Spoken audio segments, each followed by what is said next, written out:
We've just finished the premiere here in London. How's it been the response? How's it been for you to be here? What's the response It was been fantastic. I mean, the group that had come together to see this, I mean, you could tell they had a heart for the Lord, and they're just so excited, so engaged with the film. I'll tell you this, a lot of people were saying, well, the English are a little bit more reserved, so don't expect too much in the audience and the response. But, I mean, the audience was amazing. I mean, they were clapping and cheering and laughing and crying all at the same times as the other audience. So it was such a nice thing to see that they've really received the film well. It touched their heart in the way that we'd hoped. That's fantastic to hear. So what was it that made you decide to make this movie? Well, what we had done is we'd surveyed pastors back home in the U.S. trying to find out what does the body need? And so we asked that question many times, surveying the pastors, and they came back with different things. Marriage and family, those are some issues that would be good for the church.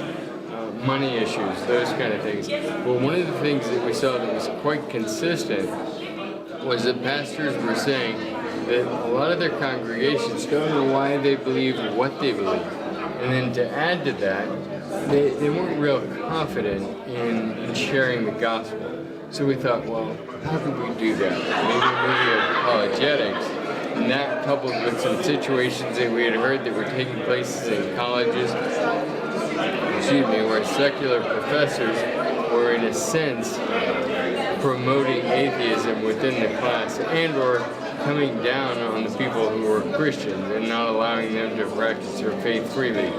So we put those together and then created all these different storylines, hoping that some of these other storylines would end up touching people's hearts, varying ages and positions within the audience. And I think someone mentioned a book at some point in all this process. Well, this is what was amazing, and so we had the idea of the film, and then one of our investors ended up getting us in touch with Dr. Rice Brooks, which was I think just the hand of God moving with us, because we'd always wanted to have the movie, a Bible study, and a book to follow. Well, Dr. Rice Brooks, at the same time that we were putting this movie together, he was working on the other side of the country on his book. Our investor ended up connecting the two of us together, and then we shared the vision of our movie, and he provided the arguments, sort of the evidence behind the arguments in the movie. Met with our screenwriters, and then the rest is history. At the same meeting, we met with the newsboys as well, because our investor as well said, I have a relationship with them, and the title, that's where we decided to call the movie God's Not Dead. So the book, the song, and the movie all got the same title, but in a sense, almost arose slightly independently, but then came together. Is that basically the way it worked? It did. Yeah. We were working on our side. Troy, who knew Rice, was working with Rice, and then he connected the two of us together. And then we found out that Rice had this amazing book that he was already doing, and how we could tie that together with the movie. And so, because I think it's the reason that's so important is because the movie is a great way to stir somebody's heart and get them interested in apologetics and to motivate them. But that alone, and it'll teach them a few points, because Dr. Rice Brooks put some of those into our script, the main points, the arguments, and he put that together. But without that, it's sort of shallow.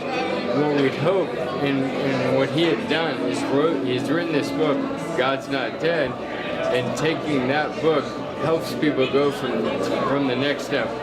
The movie hopefully inspires them to want to learn more, but the book is a deep dive into apologetics so that they can learn more how to better defend their faith. That's very good.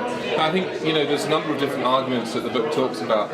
One of them, of course, is this one of suffering. And I know Rice mentioned this line, which isn't actually in the movie, but it could summarise what the movie says, that atheism doesn't take away the pain, it just takes away the hope.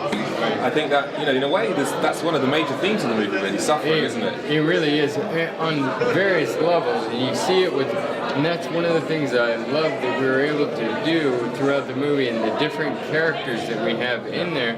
You can see whether the presence or the lack of presence of God in their life, you can see how that impacts the decisions they make and who they are. Yeah, and I guess their response to the suffering they face. Absolutely, as well. absolutely.